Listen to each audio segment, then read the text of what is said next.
But first, I would like to go to Janet Phelan, who is coming in live from Mexico.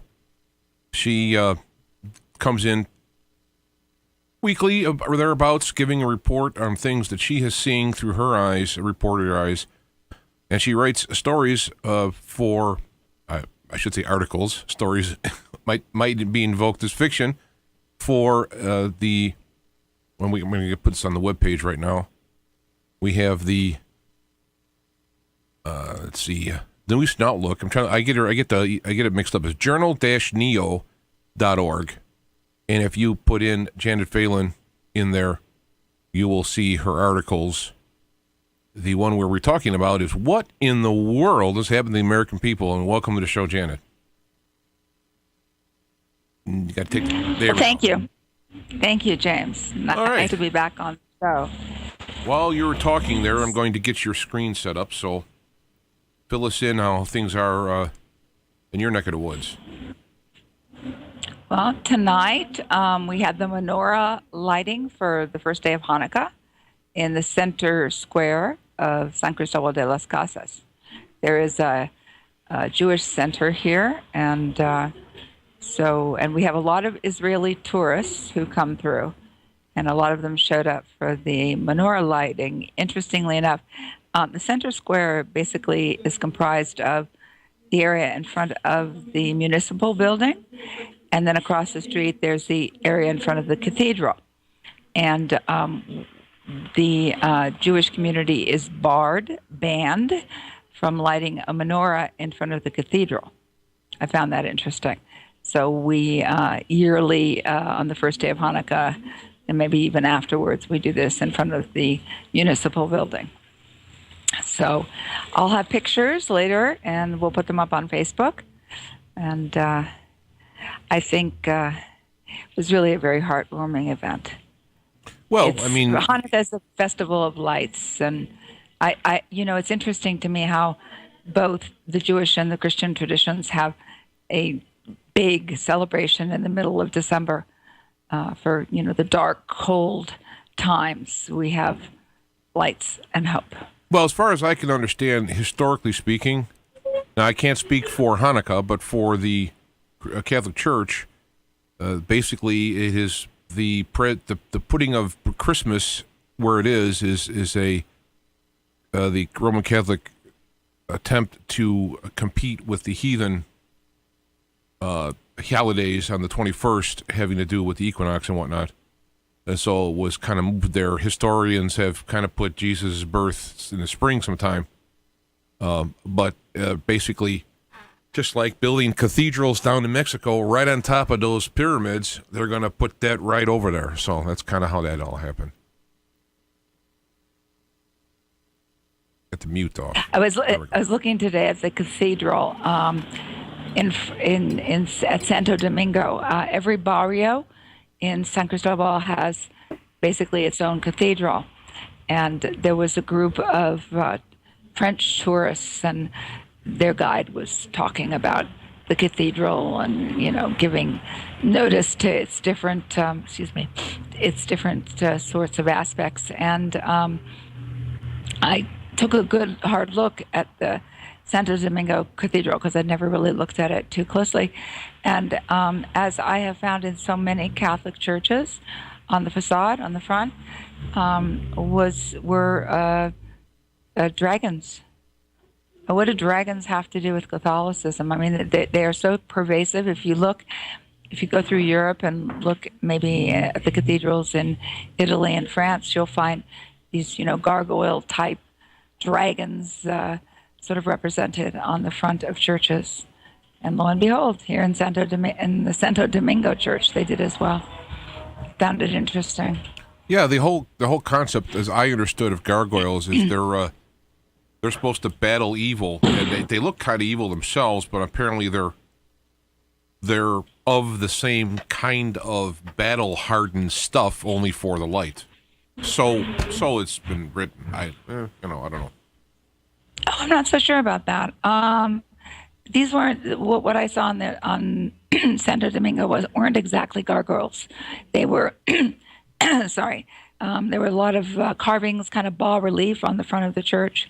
These were not the little gargoyles that you see sitting on the corners, kind of looking at things.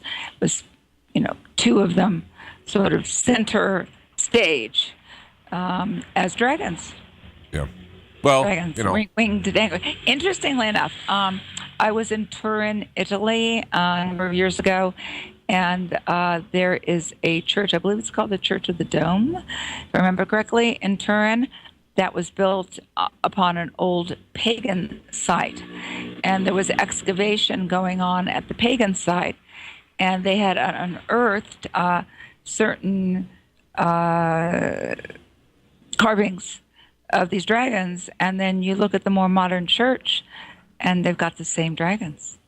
So there is a continuity in these representations that certainly predates Christianity.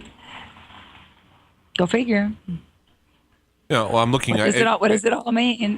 As you're talking, I was doing some surfing with getting pictures of these dragons, and of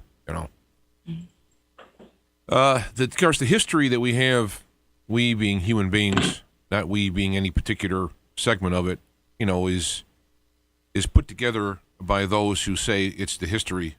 So all we can do is we don't have access. I wish, I tell you what I would like to do after death right away, if possible, is to be able to have unlimited access to a time machine and go back and find out what really happened at certain times. I'm going to be there. I'm going to be right there looking at it. I'll be invisible or whatever, and that would be pretty interesting. I'm sure it'll be depressing at times, but and to a great extent, I think we don't really know who we are. I mean, we have these books, we have myths, and then we have, other books that are considered to be sacred texts, which are allegedly tell us, the real deal. But we don't actually know who we are or how we got here.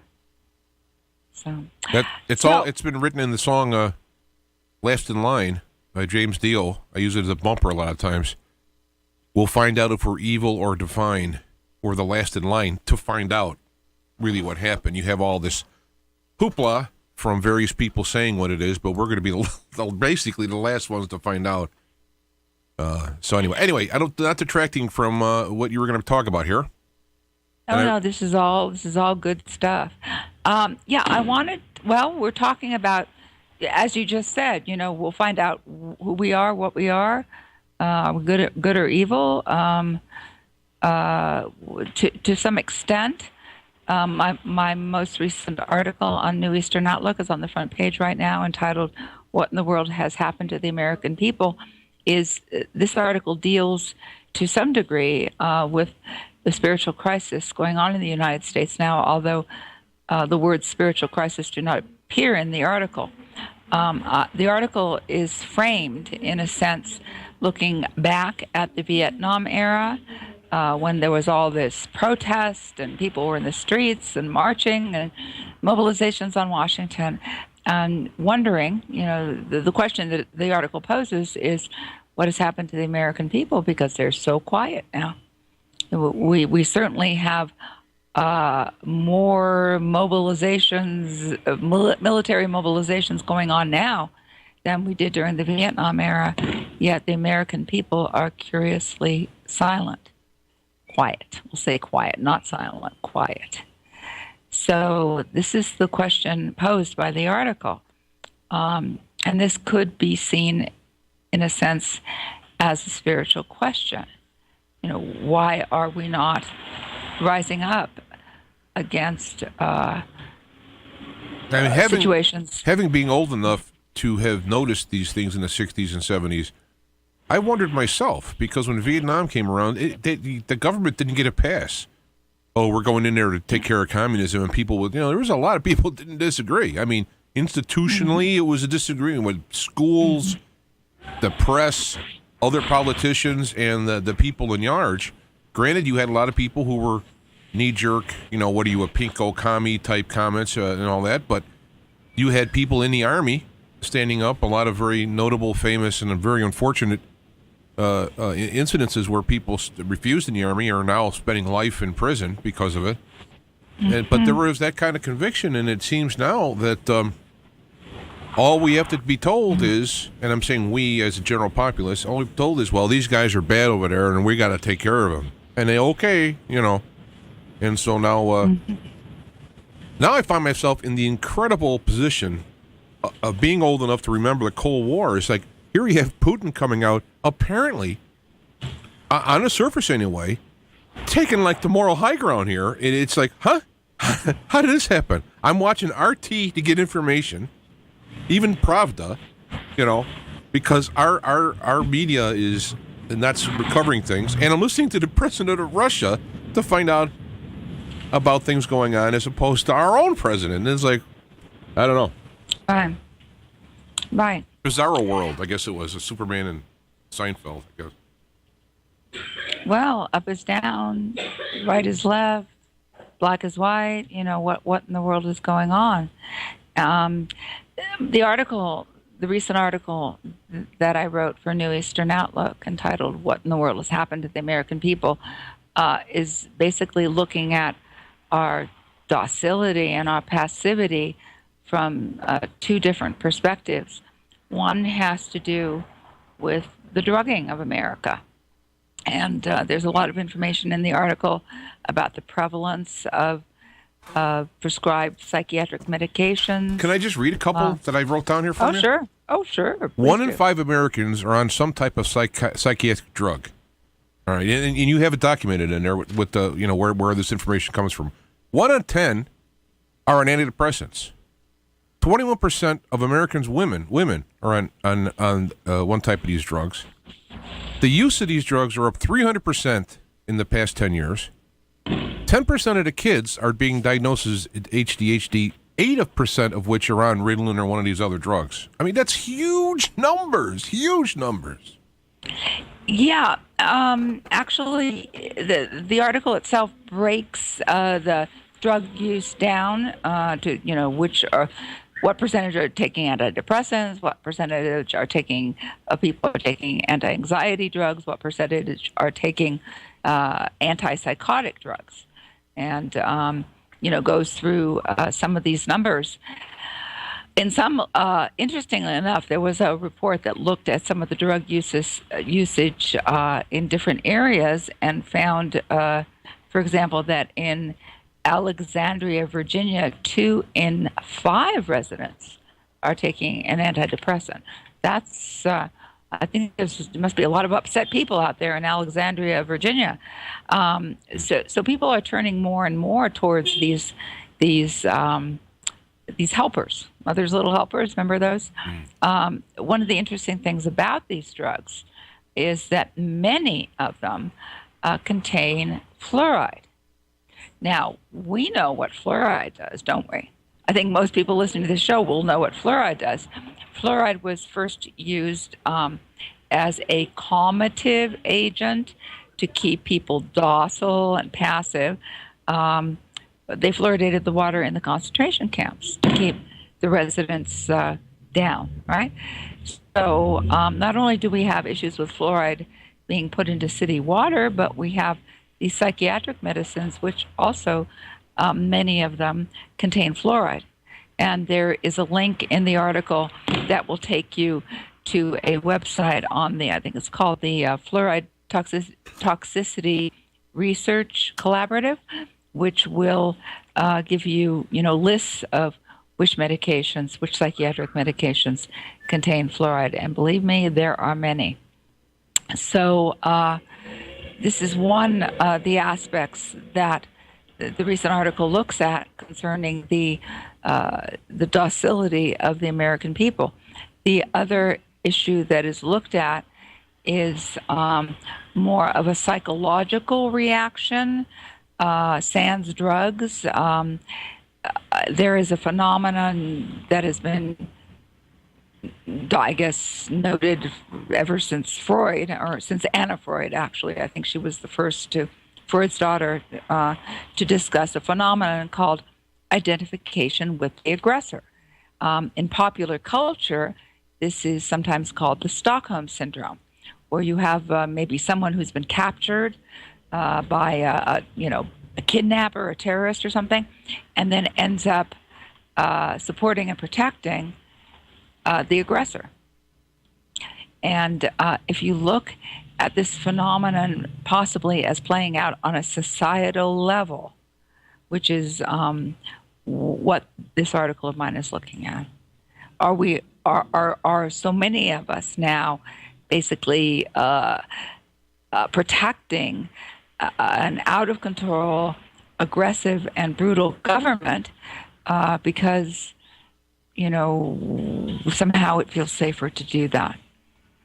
Well, I would throw in there that I've noticed if people identify themselves with a belief about somebody or something, and when that thing is attacked or questioned, let's say questions, they take it as an attack to their own personhood, so they will stand up for that principle or that thing, even when it's wrong, rather than have their own personhood, which is based on that, crumble or shake. And so when you have America being the, good guy, going in there and saving the day, by golly, and then it turns out that they are as bad or more than anybody else, and your personhood is like, I'm an American, I'm winning the good team. Mm-hmm. Mm-hmm. Sometimes people, rather than, actually deal with that, will just ignore it and make you the bad guy for telling them. That's very true. And when you have the United States attacking peoples who are so different from Americans, Arabs, people in the Middle East, they look different, they worship differently, they often they're a lot browner, they look different, and it's a different culture. Then it becomes even easier, I think, to distance oneself from what is happening, because they are the other, they are them, and we're all white folks here, kind of like that, and it becomes easier to objectify them, I think, in that sense. Well, what I'm concerned about here, and that I've discussed in the article, is that it's becoming increasingly apparent to many very normal Americans that something is going on that isn't in the playbook, right? And I give a number of examples in the article. I call it the awry factor. Things are going awry in this way, that way, the other way, and I run through lists of things that indicate that we're not in Kansas anymore. Something is going on that is outside the basically the understanding of what America is and what America is supposed to be. Not only in terms of our attacking peoples in foreign countries, but also in terms of attacks on American citizens on American soil. We have this thing going on in Chicago where you have a kid was killed. A young man was killed a year ago, gunned down by a policeman, and he took him a year before they released the dash cam video, and it took a court mandating their release. It fought for a year, which the reason why apparently they didn't want it released is when you actually look at it, it conflicts with the sworn testimony of the other officers there. It's like what they said he did not do. Now, again, I'm not saying this guy's a moral genius, and he may have been in there do well, but that doesn't mean you just gun him down. So there's a big hoopla here. They're trying to, they had mayor fired a policeman. The Rahm Emanuel's been, he will not leave. You will have to carry him out in chains because he will not leave. He is the little dictator here in Chicago. He's not going anywhere. So it's going to be a long-held battle if they're going to try to get him for that. But, here we go. The dash cams that they ordered to put in their own cars is actually come into a good reality check. Thank God there was a court that went along with the publishing of it instead of keeping it secret. Well, every now and then something good happens that allows us to kind of peer inside and see what's going on. And thankfully, that is, that there are still courts that are mandating the release of such things.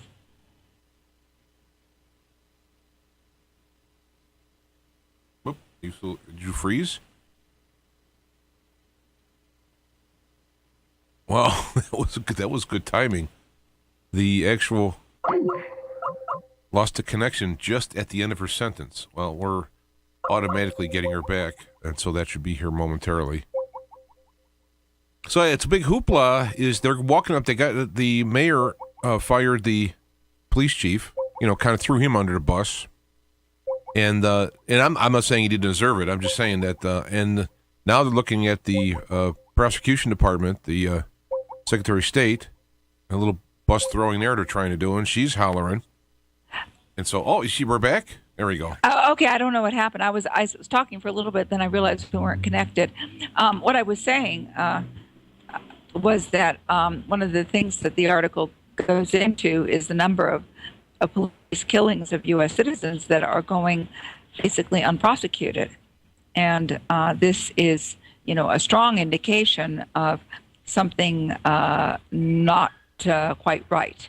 But there are a number of other incidents, other types of scenarios that are discussed in the article, all of which, point to something going on that is really outside of what America is supposed to be about. And as you know, James, I am a police assault survivor, and so this is a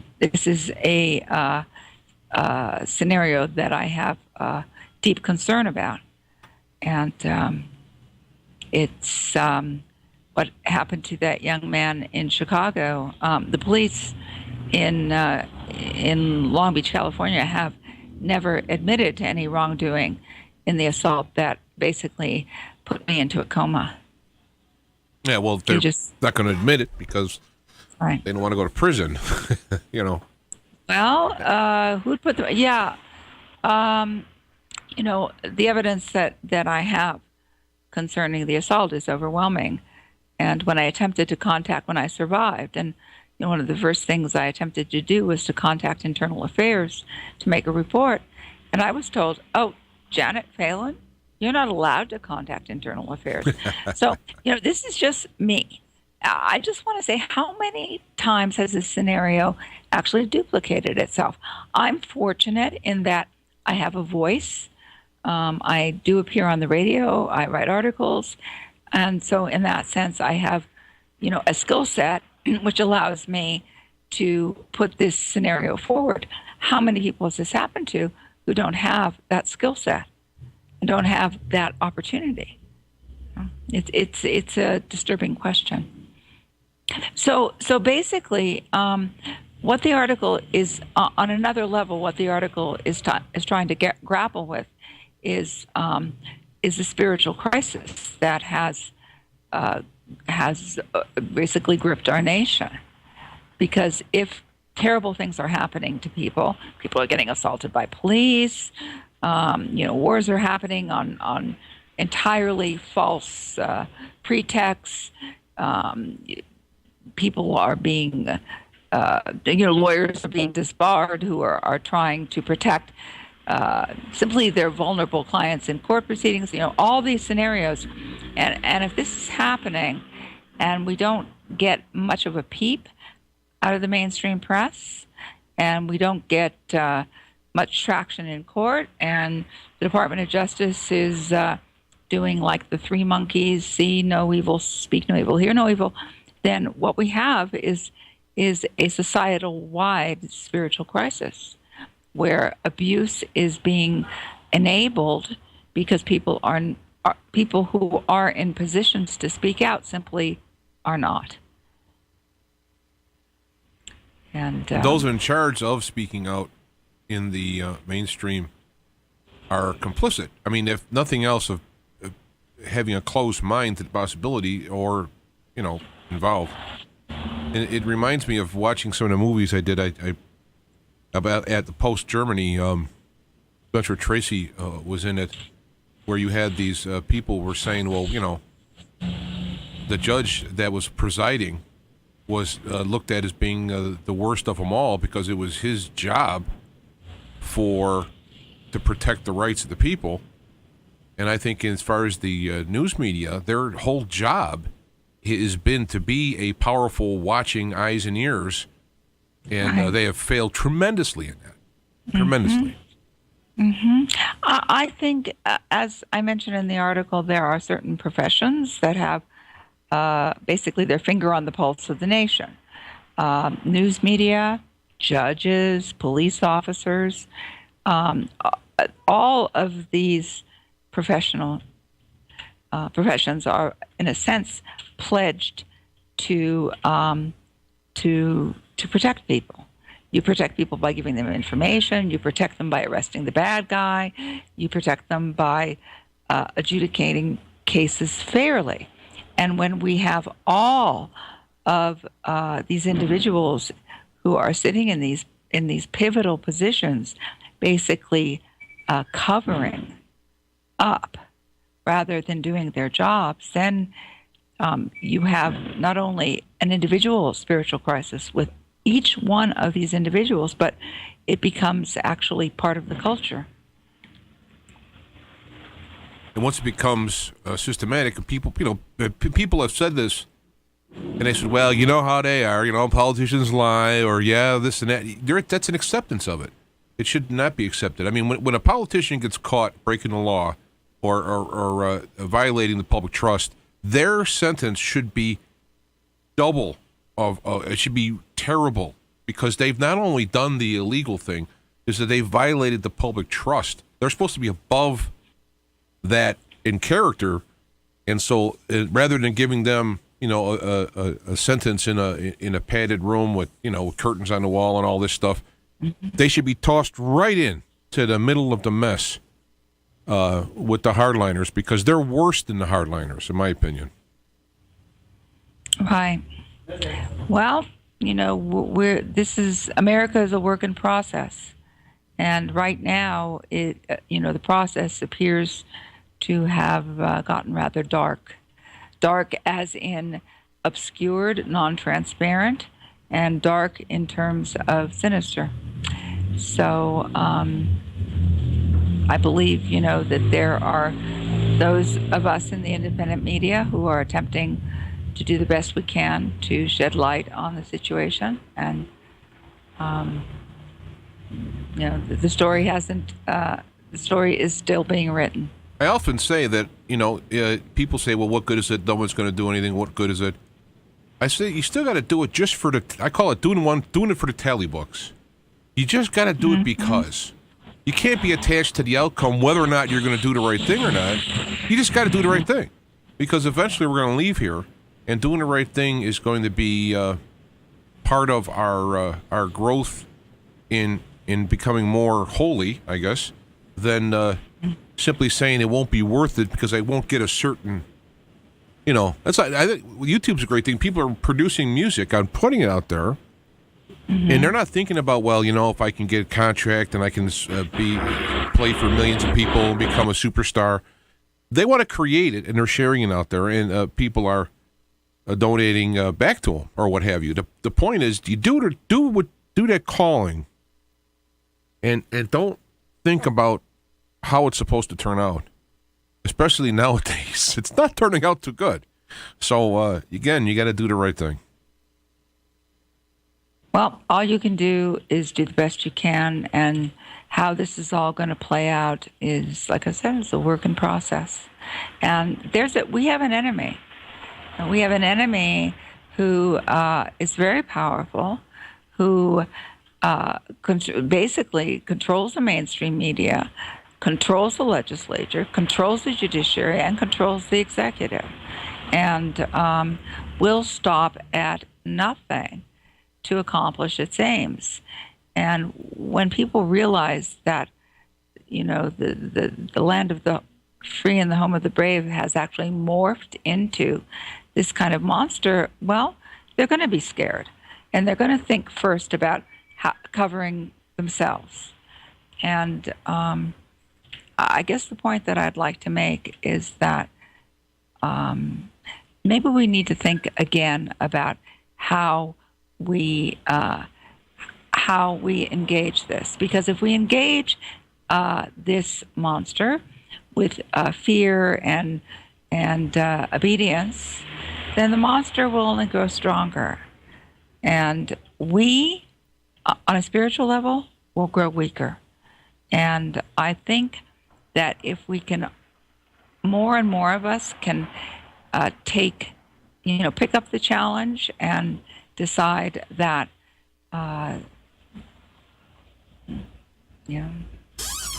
decide we know what's right and we're going to do what's right, then the monster's going to grow weaker and smaller, and history will thank us. That's what I believe.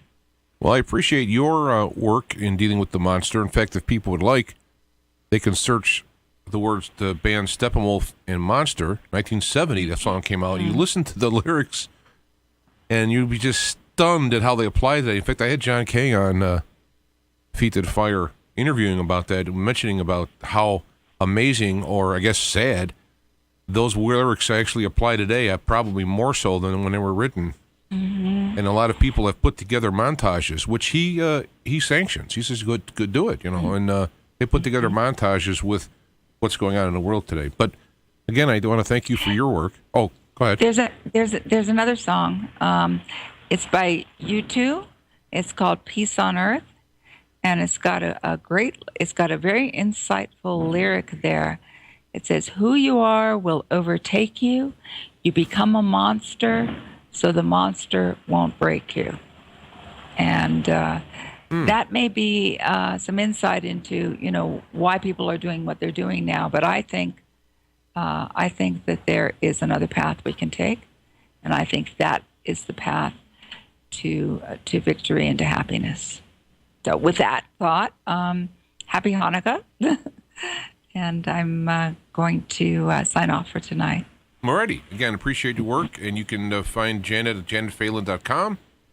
Her work on NEO and New Eastern Outlook, and links are all going to be on our site here and on the YouTube and all this other stuff, so it'll be easy to find her. But again, thanks again, Janet. Thank you, James. Take care. Bye.